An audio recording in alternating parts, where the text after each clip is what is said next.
Welcome to my mini vlog again. आज म यहाँ आइपुगेको छु आर्थर लेक क्याम्पिङ ग्राउन्डमा हैन। यो चाहिँ मेरो सेकेन्ड टाइम एक्सपिरियन्स हो। फर्स्ट टाइम चाहिँ अहिले गर्मीमा नै आइएको थियो, अनि अहिले यतिखेर चाहिँ गर्मी सिजन चाहिँ गर्मी छ, तर जाडो नै छ वेदर, अनि त्यही भएर यो हुडी लाएर बसिरहेको छु। अब यहाँ भनेको चाहिँ होबार्टबाट त्यही 1 घन्टा 30 मिनट जस्तोको बाटो छ यहाँ हैन।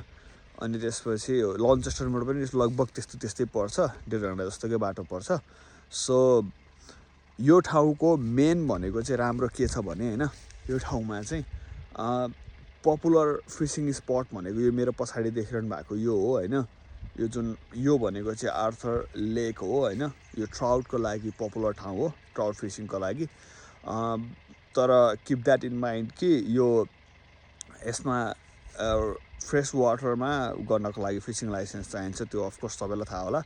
अनि त्यसपछि त्योभन्दा बाहेक चाहिँ यो हाम्रो टेन्ट सेटअप हैन, यो जुन पछाडि देखिरहनु भएको छ टेन्ट सेटअप, यो हाम्रो अब टेबलहरू अनि यो टेन्टहरू भइहाल्यो। अनि पछाडि क्याराभानहरू पनि छ। द्याट मिन्स यो ठाउँ चाहिँ क्याराभान प्लस यो जुन हाम्रो टेन्ट सेटअपको लागि चाहिँ ठिक छ। अनि वान अफ द इम्पोर्टेन्ट कुरा भनेको चाहिँ यो जुन फायर पिट हो, यो भने चाहिँ यो पनि अर्को इम्पोर्टेन्ट कुरा हो। जे होस् रमाइलो छ हैन, दामी। द्याट मिन्स अब फायर अलाउ छ यसमा। हिजो पनि हामीले त्यही गरेर बसिरहेको थियौँ, मतलब हामीले आगो बालेर बसेको थियौँ। अनि त्यही हो। अनि टोयलेट बाथरुम त्यहाँ अगाडि